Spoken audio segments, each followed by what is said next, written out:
B3121Y.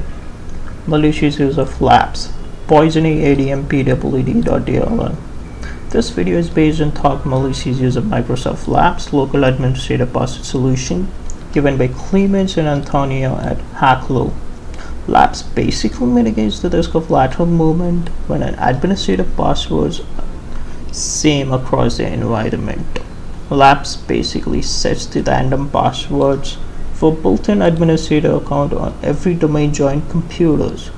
Labs is a client-side component and a group policy client-side extension which takes care of all the critical tasks on the client side.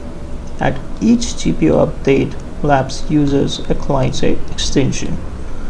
First thing is to check the expiration of password with of the AD stored date, and the second thing is the new password, generating a new password when needed, and along with that it also validates it against the policy.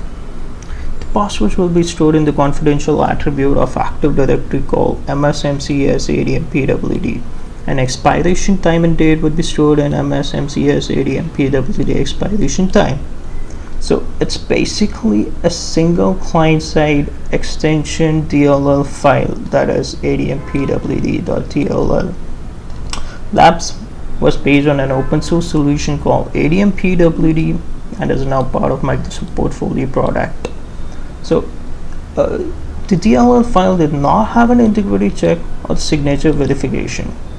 So we're going to use this flaw and we will poison the DLL by compiling the project from the source. So in this way we will make sure that everything will look normal and passwords will be synced and compiled with the AD policy. What we need to do, we just have to add these 4 to 5 lines of code. Special shout out goes to Rastamous for the amazing blog post on Labs part 1 and part 2 as well, and for the code as well. So we're going to add this code where the password is getting updated inside the source code and compile it.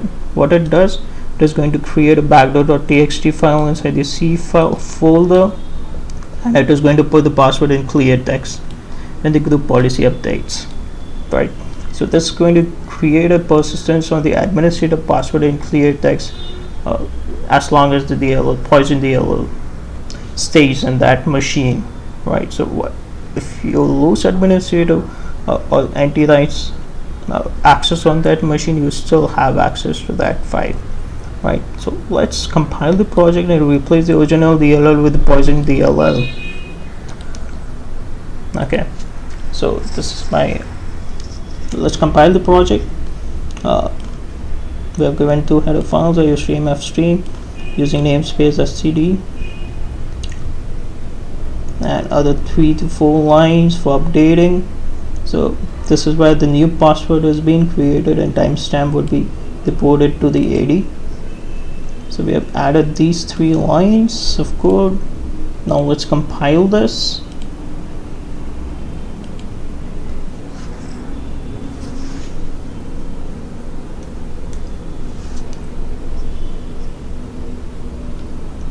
Okay, so we have created the DLL. Let's look at the DLL which has been created.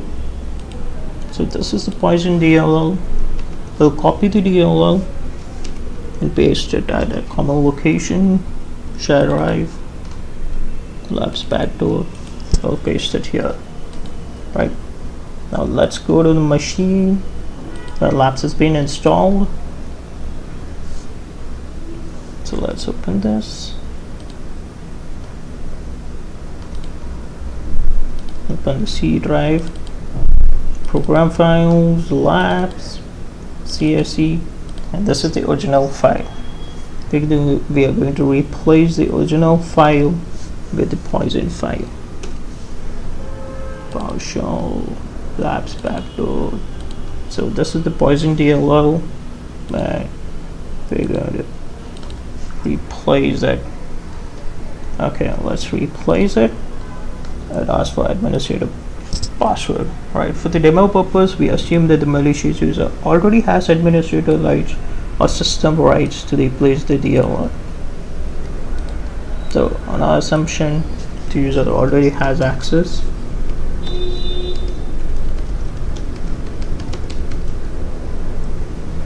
So we have copied the poison file, host name, lab17 clone. Let's go back to domain controller where we have the labs UI user interface. So this is the computer name. Let's search for that, and now let's try to set a new password. Okay, password request was reset was successful. Let's go back to the client machine. To C drive, there's no file. Now let's update the group policy. This should create backdoor.txt file inside the C file. gp update / target. I'll update the computer force.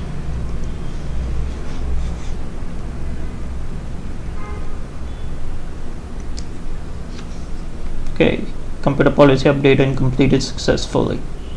Okay, so this has created backdoor.txt file. Let's open it, and this is the password IO hash %A capital N. Let's verify it. Let's search. Okay, cool. So this is password IO hash %A capital N, right? 52. So in this way, even if the malicious user or the adversary loses administrator rights, he can still update the password and get the administrator password in clear text. So that's it for this video. Thank you for watching.